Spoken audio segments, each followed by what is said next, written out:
नमस्कार साथियों, उम्मीद करता हूँ आप सब बढ़िया होंगे, मस्त होंगे। साथियों, अभी हम पढ़ रहे हैं क्लास 12th का क्वेश्चन बैंक और इसमें अभी हम चर्चा कर रहे हैं पी ब्लॉक एलिमेंट्स की और पी ब्लॉक एलिमेंट्स का आज ये सेकंड पार्ट है। साथियों, सभी जो चैप्टर हैं आपके उनके सारे क्वेश्चन सॉल्व करवाए जा रहे हैं क्वेश्चन बैंक के। और अभी तक हमने जो चर्चा करी है, कम से कम हम लोगों ने 9 यूनिट पढ़ ली। अभी तक 7 यूनिट और बाकी है। सिलसिलेवार आपको जो है मिलती जाएगी। आपका एक काम है, आप अपने दोस्तों में, अपने साथियों में ज़्यादा से ज़्यादा शेयर कीजिएगा ताकि ज़्यादा से ज़्यादा स्टूडेंट कम्युनिटी को, आपके साथियों को फ़ायदा हो पाए। यहाँ पर जो भी क्वेश्चन बैंक आपको मिली हुई है एमपी बोर्ड से, उसका वर्ड टू वर्ड हर क्वेश्चन मैं सॉल्व करवा रहा हूँ। अभी तक हमने ठोस अवस्था की क्वेश्चन बैंक मिल जाएगी आपको प्लेलिस्ट में, और इस वीडियो की डिस्क्रिप्शन में भी प्लेलिस्ट दे दूंगा, उसमें सभी यूनिट की क्वेश्चन बैंक सॉल्यूशन मिलेंगे। ठोस अवस्था पर लिया है हमने, रासायनिक बल गतिकी पर लिया है, तत्वों की निष्कर्षण के सिद्धांत एवं प्रक्रम पर लिया है 6वीं यूनिट, और अभी हम पी ब्लॉक एलिमेंट्स पढ़ रहे हैं। बाकी हमने डी और एफ ब्लॉक एलिमेंट्स पर लिया है, उपसंयोजक यौगिक पर लिया है, जैव अणु पर लिया है, बहुलक पर लिया है और दैनिक जीवन में रसायन पर लिया है। 7 यूनिट और बाकी रहेगी इस वीडियो के बाद। अभी तक हम जो है, ये जैसे वीडियो ख़त्म होगा आपकी 9 यूनिट कंप्लीट हो जाएगी। तो कम से कम ये 9 यूनिट जो कंप्लीट हो रही है, इनको तो आप बिल्कुल ढंग से करिए, नोट्स बनाते हुए। जो आपको आंसर नहीं मिले हो उनके भी आंसर मिलेंगे और स्क्रीनशॉट लेते जाइएगा साथ के साथ में, ताकि आपको बाद में रीडिंग करने में किसी कोई क्वेश्चन का आंसर नहीं मिला हो तो वो ढूंढने में आपको दिक्कत नहीं आए। तो शुरुआत करें साथियों। ये वाला क्वेश्चन मैंने करवा दिया था इससे पहले वाले लेक्चर में। आज हम शुरुआत करें यहाँ से शुरुआत करेंगे। आपके सामने क्वेश्चन है, कौन कौन सी उत्कृष्ट गैसें रासायनिक यौगिक बना सकती हैं। तो उत्कृष्ट गैसें जो है कौन कौन सी हैं? हीलियम, नियान, आर्गन, क्रिप्टॉन, जिनान और रेडान। रेडान तो रेडियो एक्टिव एलिमेंट है, बहुत कम लाइफ टाइम होती है। क्रिप्टॉन और जिनान की खासियत क्या होती है? ये कंपाउंड बना सकती हैं। देखो, केमिस्ट्री है तो एक्सेप्शंस हैं। पहले क्या बोले कि उत्कृष्ट गैसें, अक्रिय गैसें ये क्रिया नहीं करती, लेकिन वापस क्या कह दिया कि क्रिप्टॉन और जिनान जो है ये केमिकल रिएक्शन करते हैं। भाई क्यों करते हैं? क्योंकि इनका आकार बड़ा होता है, इनका इलेक्ट्रॉन जो है पी का इलेक्ट्रॉन डी में जंप कर जाता है, इनके पास अनपेयर्ड इलेक्ट्रॉन अवेलेबल हो जाते हैं, ये यौगिक बनाते हैं। तो क्रिप्टॉन एवं जिनान अत्यधिक विशिष्ट परिस्थितियों में क्या बना सकते हैं? यौगिक बना सकते हैं, उत्कृष्ट गैसों में भी। फ्लोरीन क्लोरीन की तुलना में प्रबल ऑक्सीकारक है। क्या है? प्रबल ऑक्सीकारक है फ्लोरीन क्लोरीन की तुलना में। तो भैया फ्लोरीन की जो इलेक्ट्रॉन ग्रहण करने की जो क्षमता होती है वो ज़्यादा होती है, किसके बजाय? क्लोरीन के बजाय। इसलिए फ्लोरीन जो है क्लोरीन की तुलना में ऑक्सीकारक है, प्रबल ऑक्सीकारक है। और एक और बात है कि फ्लोरीन और क्लोरीन, अगर इन दोनों की इलेक्ट्रोनेगेटिविटी की बात करें तो फ्लोरीन की इलेक्ट्रोनेगेटिविटी क्या मिलेगी आपको? ज़्यादा मिलेगी। तो फ्लोरीन क्लोरीन से अधिक विद्युत ऋणात्मक होने के कारण इलेक्ट्रॉन ग्रहण करने की अधिक क्षमता रखता है, और जो इलेक्ट्रॉन ग्रहण करता है वो उतना ही ऑक्सीकारक हो गया। फलस्वरूप फ्लोरीन क्लोरीन की तुलना में प्रबल ऑक्सीकारक है। बड़े आगे स्क्रीनशॉट लेते जाइएगा साथियों। विथ एक्सप्लेनेशन आपको जो है सभी क्वेश्चन के आंसर जो है मैं बताऊंगा। चलिए, आपके सामने क्वेश्चन हाजिर है, वेरी इंपॉर्टेंट क्वेश्चन है ये। जरूरी नहीं है कि आपका जो 2 नंबर में क्वेश्चन आए वो 2 लाइन का ही हो, 4 लाइन का भी हो, 6 लाइन का भी हो सकता है। तो इतना ज़्यादा सोचने की जरूरत नहीं है कि बड़ा आंसर है तो ये 2 नंबर में कैसे पूछेंगे। कभी कभी 5 नंबर से भी बड़ा आंसर पूछ लेते 2 नंबर में, होता है कभी कभी ऐसा। तो आपके सामने क्वेश्चन है कि प्रयोगशाला में अमोनिया गैस को शुष्क करने के लिए अनबुझे चूने, है ना, अनबुझे चूने मतलब CaO, कैल्शियम ऑक्साइड, ये अनबुझा चूना, और बुझा हुआ चूना CaOH ट्वाइस, कैल्शियम हाइड्रोक्साइड का ही प्रयोग किया जाता है। कारण लिखिए। तो प्रयोगशाला में अमोनियम क्लोराइड जो कपूर होता है, नौसादर होता है, और क्षार या बुझा हुआ चूना क्या? कैल्शियम हाइड्रोक्साइड चूना विलयन को कठोर कांच के फ्लास्क में गर्म करने पर अमोनिया गैस बनती है। अगर आप अमोनियम क्लोराइड और अगर आपने टेस्ट कर लिया, कैल्शियम हाइड्रोक्साइड ले लिया, मतलब बुझा हुआ चूना ले लिया, तो ये दोनों रिएक्शन करके क्या बनाएंगे? अमोनिया बनाएंगे। CaCl2 + H2O, यहाँ पर अमोनिया गैस निकलेगी। और इस अमोनिया गैस को है ना, एक बार और, अमोनिया प्रयोगशाला में अमोनियम क्लोराइड और क्षार या बुझा हुआ चूना विलयन को कठोर कांच के फ्लास्क में गर्म करने पर अमोनिया गैस बनती है। ये अमोनिया गैस बन गई, इनको मिलाया तो इसे बिना बुझे हुए चूने द्वारा शुष्क कर, वापस इसको बिना बुझे हुए चूने द्वारा शुष्क कर हवा के अधो विस्थापन द्वारा एकत्रित कर लेते हैं, अमोनिया को कलेक्ट कर लेते हैं। यहाँ समझना, तो यहाँ पर कहने का मतलब ये कि कैल्शियम ऑक्साइड ने अमोनिया के साथ रिएक्शन नहीं करी, इसलिए तो इसको प्राप्त कर पा रहे। तो अमोनिया को चूने के अलावा अन्य शोषक पदार्थ जो जल को शोषित करते हैं, जैसे आप H2SO4 ले लो, P2O5 ले लो, CaCl2, तो ये भाई साहब क्या करेंगे कि ये अमोनिया जो रहेगी उसके साथ रिएक्शन कर लेंगे। तो भैया अपना शुष्क करना कहने का मतलब है कि अमोनिया के अंदर से वाटर मॉलिक्यूल को निकालना, तो अब अमोनिया के अंदर से वाटर मॉलिक्यूल निकालने के लिए अपन किसको भेज रहे हैं, कैल्शियम ऑक्साइड को। तो कैल्शियम ऑक्साइड बढ़िया काम कर रहा है कि भैया ठीक है, वाटर मॉलिक्यूल को मैं सोख लूँगा और कैल्शियम हाइड्रोक्साइड बना लूँगा। लेकिन दूसरे भाई साहब को भेजा कि तू वाटर मॉलिक्यूल को लेके आ, तो वाटर मॉलिक्यूल को तो निकाल के आ रहे, साथ के साथ में अमोनिया को भी ले रहे, तो अमोनिया रिएक्शन कर रहे हैं उनके साथ में। जैसे H2SO4 भी जल को अवशोषित करता है, लेकिन H2SO4 अमोनिया के साथ रिएक्शन करके दूसरा कंपाउंड बना लेगा। तो कैसे इसको शुष्क करेंगे, भैया अमोनिया चाहिए अपने को, तो अमोनिया से सिर्फ पानी हटाना है। कैल्शियम क्लोराइड भी अमोनिया के साथ रिएक्शन करके ये बना लेता है कंपाउंड, योगात्मक यौगिक। P2O5 भी अमोनिया के साथ रिएक्शन करके ये कंपाउंड बना लेता है। तो ये जो H2SO4, कैल्शियम क्लोराइड और P2O5, इनको अमोनिया को शुष्क करने के लिए प्रयुक्त नहीं करेंगे, क्योंकि उनकी क्या हो जाती है, क्रिया हो जाती है। शुष्क नहीं किया जा सकता क्योंकि वह उनसे क्रिया करती है। अमोनिया के जल में अत्यधिक विलय होने के कारण जल के ऊपर एकत्रित नहीं किया जा सकता, ये भी कारण है। तो ये चीज़ें हो गई है। स्क्रीनशॉट लीजिए बेटा। अगला क्वेश्चन, ये क्वेश्चन आगे आ रहा है, वापस आगे समझा देंगे आपको। अम्लराज क्या है, अम्लराज किसे कहते हैं, एक्वारेजिया। तो गांव में जो भोले भाले लोग होते हैं वो अगर जानते नहीं केमिकल का लोचा क्या होता है, तो कुछ केमिकल्स होते हैं जिनमें धातुओं को घोलने की क्षमता होती है। आपके पास सोना हो, आपके पास चांदी हो, आपके पास लोहा हो, जो भी है उत्कृष्ट धातु, प्लेटिनम हो, तो धातुओं को क्या है, घोलने की क्षमता होती है।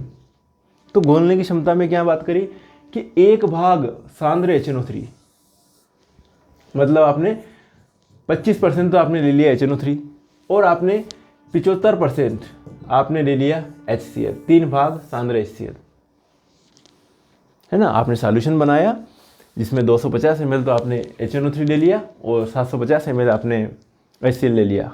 बढ़िया, आपके पास अम्लराज का मिक्सचर बन गया। क्या करोगे आप, अब आप गांव में गए, जो बेईमान लोग होते हैं वो जाते, खैर, तो गांव में गए और गांव में लोगों से बोला कि हम आपके जो है गहने वगैरह जो हैं बढ़िया साफ़ कर देंगे, काले पड़ रहे हैं, धुंधले पड़ रहे हैं, चांदी के ऊपर भी थोड़ा जंग लग जाता है, ऑक्साइड की परत जम जाती है। तो स्पेशली लोग सोने को तो साफ़ नहीं करवाते, लेकिन चांदी को ठीक है, चांदी तो साफ़ कर दो आप। तो चांदी को साफ़ करते तो चांदी को घोलने की क्षमता होती है, सोने को घोलने की क्षमता होती है किसमें, अम्लराज में। तो पता चला कि आपके पास जो है जो गहने थे वो 1 किलो के थे, 1000 ग्राम के थे, और वो जो है उसने जो है 200 ग्राम साथ में ले गया, 800 ग्राम ही रख के छोड़ के चला गया। आप बाद में तोल थोड़ी रहे कि इतना गहना था, तोल के थोड़ी दे रहे उसको। तो ये चीज़ होती है। तो 1 भाग सांद्र HNO3 और 3 भाग सांद्र HCl को मिलाने पर ये बनता है अम्लराज।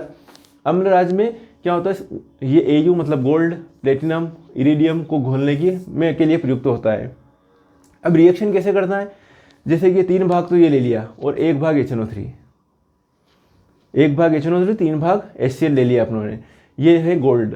रिएक्शन करेगा और ये बना रहेगा, नाइट्रोसिल क्लोराइड बन जाएगा, AuCl3 बन जाएगा, ये क्लोराइड बन गया, किसका, गोल्ड का, ये गोल्ड का क्लोराइड बन गया। और ये विलियन में चला गया, किस में चला गया, विलियन में चला गया।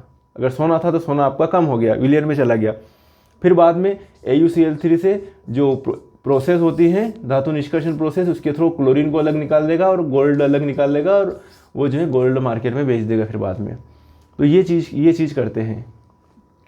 तो ये है HNO3 plus HCl, NOCl plus 2H2O और ये Cl। तो ये क्लोरीन करामात कर रही है, कौन कर रही है, क्लोरीन। ये क्लोरीन किसके साथ रिएक्शन करेगी, गोल्ड के साथ, और ये क्या बना लिया, AuCl3। इन दोनों रिएक्शन को बैलेंसिंग किया वापस, इससे ये, तो ये HNO3 अपनों ने ऐसे कैसे लिख दिया, 3HNO3 लिख दिया, ये AU लिख दिया 2AU, और 3 तिया 9HCl लिख दिया। ये NOCl 3 है तो 3 NOCl लिख दिया। यहाँ पर 2 तिया 6H2O लिख दिया, और ये 2AuCl3 यहाँ लिख दिया, है ना। इस रिएक्शन को, इन दोनों को, ये दो पार्ट में हो रही रिएक्शन, तो इसको वापस अपनों ने ये बता दिया इस तरीके से। क्लियर है? आगे बढ़े, स्क्रीनशॉट लेते जाइएगा भैया और याद अच्छे से करना। आपके सामने क्वेश्चन हाजिर है। जिनान उत्कृष्ट गैस है। क्या सिंबल है जिनान का? जिनान का संकेत है XAE। ध्यान से सुनना, XAE। और जिनान का जो कॉन्फ़िगरेशन होता है लास्ट में, जिनान 54 लास्ट में क्या लिखते हैं? 5s2 और 5p6, और 5d में कुछ नहीं होता है, 0 इलेक्ट्रॉन होते हैं। ध्यान से सुनना। लेकिन क्या होता है कि ये 5p6 है, 1 2 3 4 5 6 इलेक्ट्रॉन भर दिए, डी आगे खाली पड़ा हुआ है, डी आगे खाली पड़ा हुआ। एक इलेक्ट्रॉन यहाँ चला गया तो इसके पास 2 अनपेड इलेक्ट्रॉन मिलेंगे। ठीक है, कितने मिलेंगे? 2।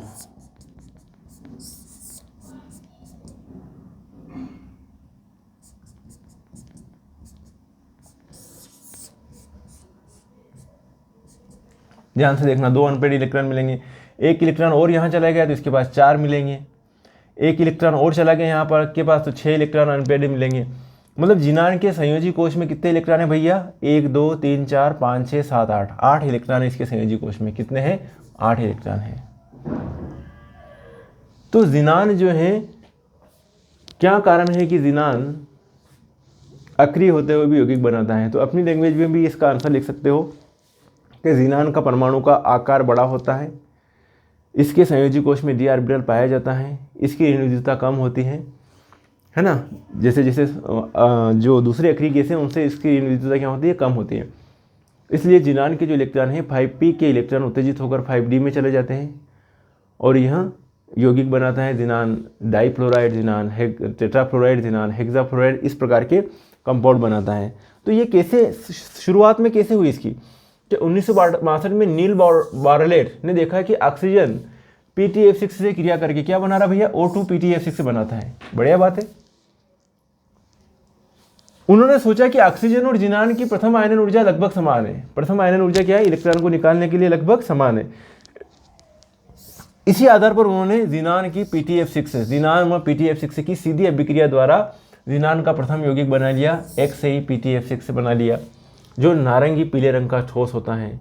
तो XAE PTF6 से क्रिया करवाई 296 केल्विन पर, ये यौगिक बना लिया XAE PTF6। और जैसे ये यौगिक बना कि भैया नील बार्लेट साहब तो उछल गए कि अब तो इसके और यौगिक बना सकता हूँ।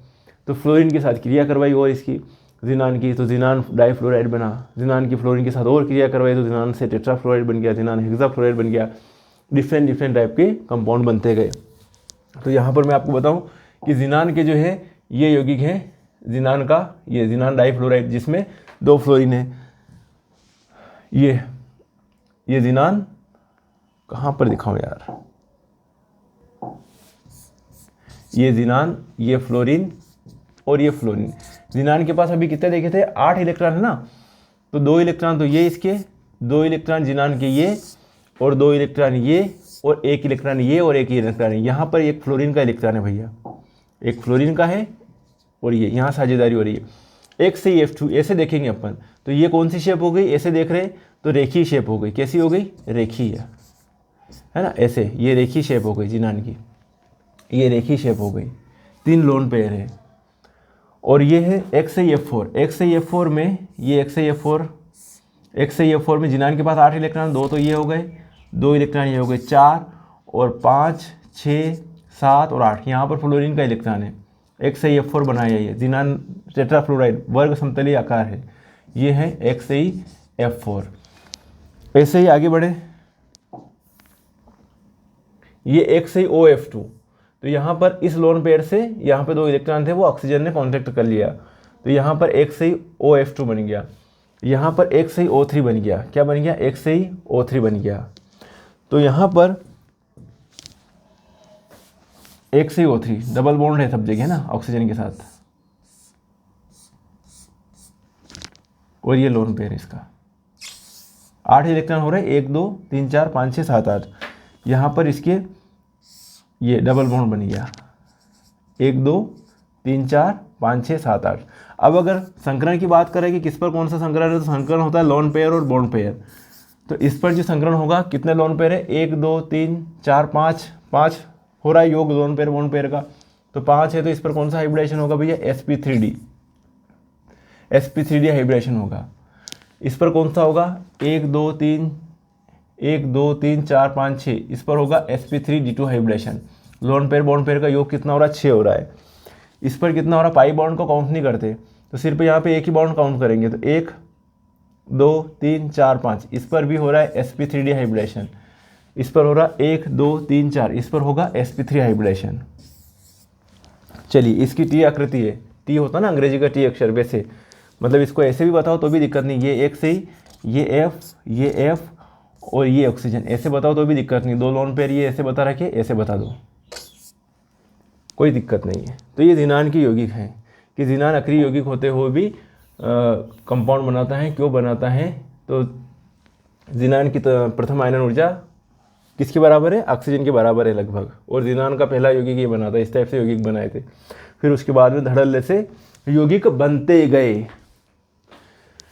चलिए, ज़ीनान हो गया। अब बात करें फ्लोरीन क्लोरीन की तुलना में प्रबल ऑक्सीकारक है, कारण दीजिए। फ्लोरीन क्लोरीन की तुलना में प्रबल ऑक्सीकारक है, कारण दीजिए। तो कारण तो है आपके पास, कौन से कारण है भैया, फ्लोरीन की आकार जो है छोटा होता है, ठीक है, फ्लोरीन का आकार क्लोरीन के परमाणु की तुलना में छोटा होता है। वाह यार। दूसरी बात है, फ्लोरीन की ऋण विद्युतता ज़्यादा होती है, किससे, क्लोरीन से। फ्लोरीन की वियोजन ऊर्जा बहुत कम होती है, मतलब फ्लोरीन का आकार छोटा होता है ना, तो आप जल्दी से वियोजित हो जाते, टूट जाते हैं ये, तो बहुत कम होती है। इनमें क्या है, लोन पेयर पास में रहते तो ये प्रतिकर्षित करते हैं एक दूसरे को, फ्लोरीन को। फ्लोरीन का E0 इलेक्ट्रॉन विभव का मान क्लोरीन से अधिक होता है। आगे बढ़े,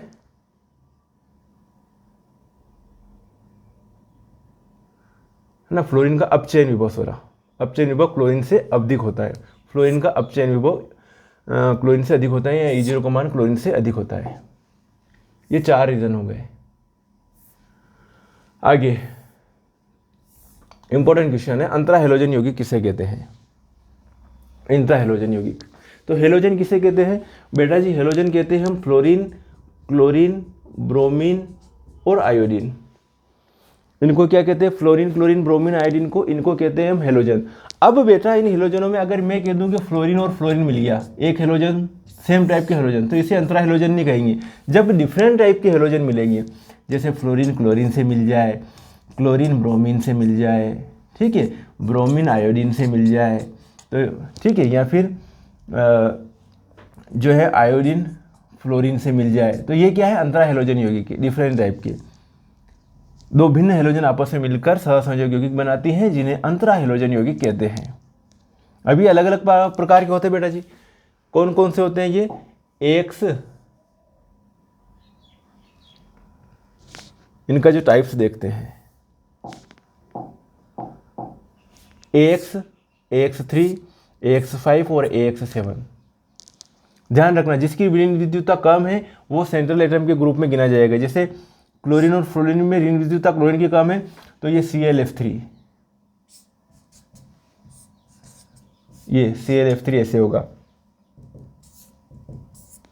इस टाइप से होगा। इसी टाइप से BrF3, ICl3, यहाँ पर ICl3 में आयोडीन की ऋण विद्युतता कम है, क्लोरीन की ज़्यादा है, तो आयोडीन सेंट्रल एटम हो गया। ये ClF, BrF, BrCl, IBr, ICl, ClF, ये से एक ही शेप, इसकी T शेप। ये BrF5 है, ये IF5 है और ये IF7 है, AX7 टाइप्स में। तो हेलोजन परिवार के सदस्यों की ऋण विद्युतता में अंतर के कारण, हेलोजन परिवार के सदस्यों में आपस में ऋण विद्युतता में अंतर है, फ्लोरीन, क्लोरीन, ब्रोमीन, आयोडीन की।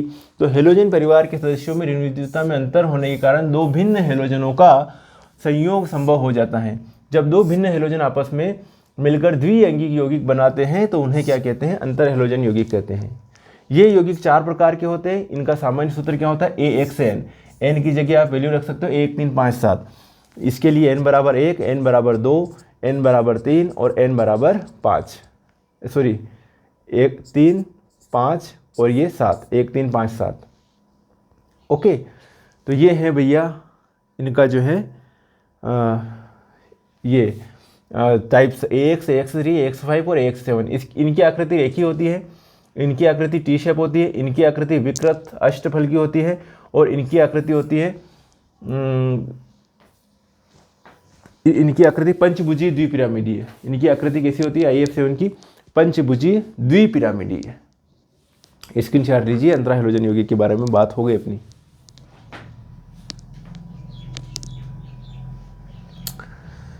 चलिए जो क्वेश्चन जो मैंने बताया था ना, बाद में बताऊंगा इसको, वेरी इंपॉर्टेंट क्वेश्चन है बेटा, ये समझना इसको ध्यान से। क्वेश्चन क्या बोल रहा है? क्लोरीन द्वारा विरंजन जो है अस्थायी होता है।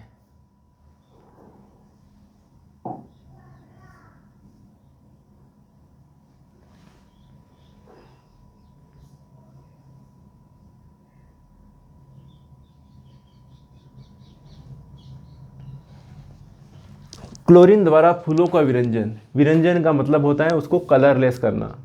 विरंजन का मतलब क्या होता है? कलरलेस करना, रंगहीन करना। तो क्लोरीन द्वारा फूलों का विरंजन स्थायी होता है, जबकि SO2 द्वारा अस्थायी होता है। क्लोरीन द्वारा फूलों का विरंजन स्थायी होता है, जबकि SO2 द्वारा अस्थायी होता है। सारा केमिकल रिएक्शन का लोचा है। तो होता क्या है कि क्लोरीन के द्वारा जो विरंजन जो होता है, देखो क्लोरीन वाटर से रिएक्शन करेगा और क्या बना रहा? 2HCl प्लस नवजात ऑक्सीजन। ये नवजात ऑक्सीजन जो रंगीन फूल हैं, जो रंगीन पदार्थ हैं, उससे क्रिया करेगा और ये रंगहीन बन जाएगा। उसको क्या बना देंगे? रंगहीन फूल बना देगा, ऑक्सीकृत रंगहीन फूल बना देगा। हो गया काम, हो गया, ऑक्सीकृत रंगहीन फूल बन गया। किसके कारण? क्लोरीन के द्वारा। तो क्लोरीन का विरंजन मतलब रंगहीन करने की प्रक्रिया ऑक्सीकरण के द्वारा पूर्ण होती है। इसके विपरीत, अब ध्यान से सुनना, SO2 नम है ना, नमी से, नमी मतलब H2O से, है ना। SO2 नम रंगीन फूलों का विरंजन अपचयन से पूर्ण करता है। ध्यान से सुनना, SO2 की वाटर के साथ रिएक्शन हुई, 2H निकले और क्या हो गया? SO3 निकला।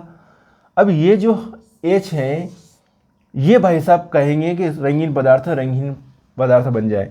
तो रंगीन फूल जो है, रंगीन पदार्थ जो है, वो उसने अपचयन किया और क्या बन गया? रंगहीन बन गया। दोनों जगह रंगहीन बन गए। मेरी बात ध्यान से सुनना, दोनों जगह रंगहीन बन गए। अब क्या किया कि ये भाई साहब को पाचन नहीं हो पाया। इसका रंगीन हुआ, किसके कारण? अपचयन से हुआ। अब अपचयन से हुआ तो वायुमंडल की ऑक्सीजन आएगी। अच्छा बेटा ये बात है, चल मैं हूँ, मेरे बिना तूने कैसे इसको रंगीन कर दिया? तू कौन होता है रंगीन करने वाला? मैं हूँ कि तो मैं इसको वापस रंगीन कर दूंगा। तो ये वायुमंडल की ऑक्सीजन आई और उसने वापस इसको रंगीन कर दिया। और इसको तो लूटने वाला ही ऑक्सीजन था, तो वायुमंडल की ऑक्सीजन का इसके ऊपर कोई फर्क नहीं पड़ा कि भैया मेरे कारण ही तू रंगीन हुआ, अब मेरा कोई फर्क नहीं पड़ेगा। और यहाँ पर तो हाइड्रोजन के कारण रंगीन हो गया था, चल ठीक है बेटा, तेरे को जो है वापस मैं रंगीन कर दूंगा। उसने कैसे कर दिया तेरे को? ऐसे होते हैं। तो चलो एक ये बात है। तो क्लोरीन फूलों का विरंजन ऑक्सीकरण के द्वारा होता है। ये ऑक्सीजन रंगीन फूल को रंगहीन में कन्वर्ट कर रही है। इसके विपरीत SO2 नम मतलब H2O उसके साथ मिला हुआ, रंगीन फूलों का विरंजन अपचयन के द्वारा होता है। तो यहाँ पर 2 हाइड्रोजन निकले, SO3, हाइड्रोजन रंगीन पदार्थ से क्रिया करी, रंगीन फूल से क्रिया करी, अपचयित रंगहीन फूल बन गया। चूंकि अपचयित रंगीन फूल वायु की ऑक्सीजन के द्वारा ऑक्सीकृत होकर पुनः रंगीन हो जाते हैं।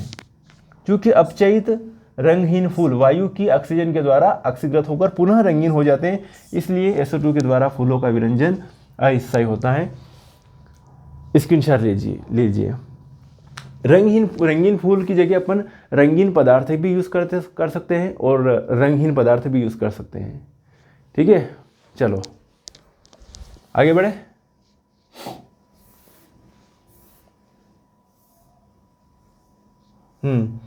ये क्वेश्चन भी दे रखा है आपके उत्कृष्ट गैसों का।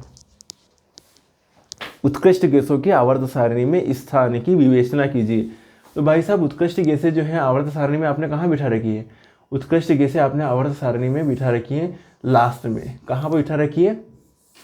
यहाँ पर बिठा रखी है। Helium, neon, argon, krypton, xenon, radon, यहाँ पर बिठा रखी है ना आपने उत्कृष्ट गैसों को।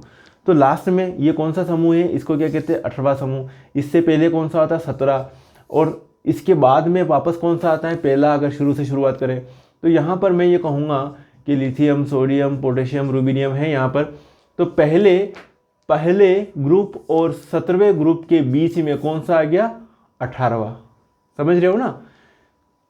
17 और 18, ये 17 18 वापस क्या आ गया? पहला। अगर ऐसे देखेंगे तो 17 के बाद में क्या आ रहा? 18, और 18 के बाद में वापस क्या आ रहा? पहला। तो 17वें और पहले ग्रुप के बीच में किसको रखा गया है? उत्कृष्ट गैसों को। यूं भी कह सकते हैं, इमेजिनेशन करना है अपना, क्या जा रहा है, समझ में आया? तो यही बात बताई गई है कि समूह 17 और समूह 1 के बीच में किसको रखा गया? शून्य समूह। शून्य समूह किसको कहते हैं? Helium, neon, argon, krypton, xenon, radon. तो जब मेनलिफ की आवर्त सारणी थी उसमें तो इसको जगह ही नहीं दी गई थी, बाद में जगह खाली पड़ी थी, बोलो यहाँ पे उत्कृष्ट गैसों को रख दो। आधुनिक आवर्त सारणी में इसको 18वें समूह में रखा गया है। किनको? उत्कृष्ट गैसों को या अक्रिय गैसों को। किसको कहते हैं अक्रिय गैसें? हीलियम, नियान, आर्गन, क्रिप्टॉन, जिनान और रेडान को। ठीक है, बात करते हैं। उत्कृष्ट गैसों के गुण अत्यधिक समानता होती है, जैसे सभी रंगहीन होते हैं, सभी गंधहीन और स्वादहीन गैसें हैं, सभी रासायनिक रूप से अक्रिय हैं, सभी एक परमाणु के हैं, मतलब एक ही परमाणु के रूप में रहती है। परमाणु भी यही है, अणु भी यही है। सभी के बाह्य कोश संतृप्त है, मतलब पूर्णतः भरे हुए, अतः इन्हें एक साथ एक ही समूह में स्थान मिलना चाहिए। चूंकि ये गैसें अक्रिय हैं इसलिए इन्हें प्रबल धन विद्युती, मतलब समूह 17 और प्रबल धन विद्युती, कौन है? समूह फर्स्ट के प्रबल धन विद्युती तत्व हैं, के बीच स्थान मिलना चाहिए। अक्रिय गैसें इन दोनों समूहों के मध्य क्या करती है? सेतु का कार्य करती है। मेनलिफ की संशोधित आवर्त सारणी में इन्हें शून्य वर्ग में रखा गया है। ये उत्कृष्ट गैसें आपकी helium, neon, argon, krypton, xenon, fluorine, chlorine, bromine, iodine, lithium, sodium, potassium, rubidium, caesium, ये हैं समूह 1 क्षारीय धातुएं, प्रबल धन विद्युती। समूह 17 प्रबल धन विद्युती, बीच में रखे गए आपके शून्य समूह के तत्व, शून्य विद्युती और अक्रिय। दीर्घाकार आवर्त सारणी में इन्हें प्रत्येक आवर्त के अंत में, जो दीर्घाकार जो अभी बनाई है, जो दीर्घाकार आवर्त सारणी मोसले द्वारा आधुनिक आवर्त सारणी, समूह 18 में रखा गया है, क्योंकि इनका उचित स्थान है। हीलियम को छोड़कर प्रत्येक सदस्य में NH2 NP6 कॉन्फ़िगरेशन होता है। हीलियम का क्या होता है? 1s2 होता है। बाकी सभी का कॉन्फ़िगरेशन लास्ट में क्या आएगा? NH2 NP6, मतलब लास्ट कोश में S में 2 इलेक्ट्रॉन और P में कितने इलेक्ट्रॉन रहेंगे? 6 इलेक्ट्रॉन। समझ में आया हो तो बढ़िया बात है। इनका इलेक्ट्रॉनिक कॉन्फ़िगरेशन डायरेक्ट लिखा हुआ है। हीलियम का परमाणु क्रमांक 2 है, इसका 10 है, इसका 18 है, 36 है, 54 है। 1s2 2s2 2p6। फिर डायरेक्ट 10 तो नियान का होता है। डायरेक्ट नियान के बाद में 18 लिखना था, 3s2 3p6 लिख दिया। आर्गन का 18, Ar 3d10 4s2 4p6। Krypton का कितना होता है? परमाणु क्रमांक 36। 36 के बाद में आप लिख लोगे 36 तक लिख लोगे, उसके बाद में 4d10 4f14 5s2 5p6 से लिख लोगे। ये इलेक्ट्रॉनिक कॉन्फ़िगरेशन। ओके, इस तरीके से लिख सकते हो आप इलेक्ट्रॉनिक विन्यास। ठीक है, आर्गन का नियान कर दिया 3s2 3p6 से, मतलब इतना बड़ा लिखने की जरूरत नहीं है, जैसे कि 1s2 2s2 2p6 3s2 3p6, मतलब अपनों ने ये चीज़ न लिखते हुए इसकी जगह डायरेक्ट क्या लिख दिया? नियान लिख दिया। क्या लिख दिया? नियान, और आगे ऐसे लिख दिया। यदि आवर्त सारणी में चार्ट को बेलनाकार रूप से इस प्रकार मोड़े कि प्रथम समूह 18वें समूह को छूने लगे, ऐसे जोड़े मोड़े दो, प्रथम समूह किसको छूने लगे? 18वें समूह को छूने लगे, तब यहाँ देखते हैं कि उत्कृष्ट गैसों का समूह 18 हेलोजन समूह के 17 और प्रबल धन विद्युती क्षार धातुओं के मध्य स्थान पाता है। बढ़िया बात है, जो कि सर्वथा बढ़िया सही है, क्योंकि प्रबल धन विद्युतीय तत्वों से प्रबल धन विद्युतीय तत्वों की ओर बढ़ने का पर एक ऐसा समूह भी होना चाहिए जो उदासीन या शून्य हो। बढ़िया बात है, बीच में रख दिया जो उदासीन है, उस कुछ भी लेना देना नहीं है।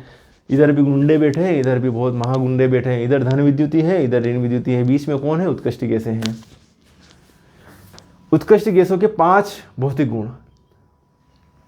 सभी रंगहीन, गंधहीन, स्वादहीन गैसें हैं, अत्यंत अक्रिय व स्थायी गैसें हैं, सभी कम क्वथनांक वाली गैसें हैं, सभी गैसें एक परमाणु होते हैं, इन्हें सरलता से द्रवित किया जा सकता है। बहुत बढ़िया। उत्कृष्ट गैसों की अक्रियता के 3 कारण। भैया उत्कृष्ट गैसें अक्रिय होती हैं, इनके 3 कारण क्या है? पहला कारण, ध्यान से सुनिएगा, इस समूह के तत्वों के बाह्यतम कोश का विन्यास क्या होता है? स्थायी होता है। तो न तो इलेक्ट्रॉन लेते हैं न देते हैं, हम हमारी मर्जी से हम मस्त रहेंगे, कुछ नहीं करना धरना हमको। तो बाह्य कोश के सभी इलेक्ट्रॉन क्या होते हैं? युग्मित होते हैं। युग्मित मतलब कहने का मतलब जैसे NS2 है तो ये युग्मित है, P में 6 इलेक्ट्रॉन है, 6 क्या है? युग्मित है, जोड़े में है। युग्मित होते हैं। हीलियम में केवल बेचारा हीलियम अकेला है जिसमें 2 इलेक्ट्रॉन होते हैं और वो भी क्या होते हैं, युग्मित होते हैं। हीलियम में केवल एक कक्षा होने पर उसमें 2 इलेक्ट्रॉन होते हैं जो कि युग्मित होते हैं। यही स्थायी विन्यास होता है। इनका आयनन विभव अति उच्च होता है। इलेक्ट्रॉन निकालने नहीं देते, बोले हमारा तो स्टेबल कॉन्फिगरेशन है, हम क्यों निकालने दें इलेक्ट्रॉन। तो इनका विभव उच्च होता है, इसलिए ये तत्व धनायन नहीं बनाते हैं। इनकी इलेक्ट्रॉन मधुरता शून्य होती है। भैया इलेक्ट्रॉन को ग्रहण करेगा तो कहाँ पर रखेगा, इनका तो स्थायी विन्यास है तो बाहर वाले ऑर्बिटल में रहेगा। भैया ऐसा कोई पसंद करेगा या किसी के घर पे जाओगे ना बाहर वाले कमरे में सुला दे तो कहाँ रहोगे। तो इनकी इलेक्ट्रॉन मधुरता भी क्या होती है, शून्य होती है। किसी से लगाव नहीं होता, इनके घर पे मामा बुआ के बच्चे नहीं आते। ओके चलिए, इनके कुछ है ही नहीं, मतलब कोई कंपाउंड ही नहीं बनाते उत्कृष्ट गैसें। उत्कृष्ट गैसों के 4 उपयोग, बहुत बढ़िया बात है। हीलियम का उपयोग, हीलियम का उपयोग कहाँ किया जाता है, वायुयानों के टायरों में और गुब्बारों को भरने में। हीलियम ऑक्सीजन के साथ मिश्रित करके गोताखोरों द्वारा श्वास लेने के लिए प्रयुक्त की जाती हैं। नियान विज्ञापन करने वाली नलियों में भरने के लिए प्रयुक्त की जाती है। आर्गन विद्युत बल्बों में भरने के लिए प्रयुक्त किया जाता है। ये हो गया। तो साथियों पी ब्लॉक एलिमेंट फिनिश। और ये जो चैप्टर था बेटा 8 नंबर का, हो सके तो इस वीडियो को बार बार 2 बार देख लेना, 3 बार देख लेना, ताकि जो है आपका रिवाइज हो जाए। कहीं आजकल के बच्चे कॉपी किताब नहीं ले जाए, तो हर जगह मोबाइल तो अवेलेबल है, हर जगह मोबाइल तो ले जाते हैं अपने साथ। तो मोबाइल ले जाओ, तो वहाँ पर ईयरफोन भी ले जाओ, और जो भी वीडियो देखो आप इसको हॉरिजॉन्टल पोजीशन में देखना, आड़ा करके देखना, ताकि पूरी स्क्रीन दिखे आपको, आप डिस्टर्ब ना हो पाओ। कॉन्सेंट्रेट होकर ईयरफोन लगा के मस्त तरीके से पूरा वीडियो देखिए, और ख़ुद तो देखे तो जो देखे अपने साथियों को भी बताएं, और शेयर भी करें साथियों के साथ, और चर्चा करें सभी क्वेश्चन आंसर के बारे में एक दूसरे से। जितनी ज़्यादा चर्चा करोगे उतनी ज़्यादा एग्ज़ाम टाइम पे याद रहेगा। चर्चा अपने को फालतू नहीं करना, चर्चा हमें अब किसकी करना है, ओनली और ओनली पढ़ाई की, क्योंकि पढ़ाई ही अपना फ्यूचर बनाएगी, अपनी लाइफ बनाएगी। तो मुझे उम्मीद है कि आप जो है अच्छी से पढ़ाई करोगे, और अपने साथियों को, अपने दोस्तों को, अपने क्लासमेट्स को, सभी को वीडियो शेयर करोगे, ताकि सभी का भला हो। ऐसा नहीं कि ये जो मेरा चैनल जो है आपके पास वीडियो आ गया और सारे क्वेश्चन आपको दिख गए हैं, सभी क्वेश्चन आपको मिल गए हैं, आप किसी को बताओ नहीं कि भैया मैं करूँ बस। ऐसा नहीं होना चाहिए, सभी का भला करो, अपना भला अपने आप हो जाएगा। ठीक है, तो ज़्यादा से ज़्यादा पढ़ाई कीजिए, समय आपके पास बहुत कम है। मैंने अभी तक 9 यूनिट कंप्लीट करवा दी है, 7 यूनिट बाकी हैं, और 7 यूनिट के सिलेबस वाइज हर चैप्टर करवाऊँगा, पॉइंट टू पॉइंट सारे डाउट्स आपके सॉल्व करवाऊँगा। ठीक है, तो मिलेंगे नेक्स्ट वीडियो में, तब तक के लिए ओके बाय, जय हिंद।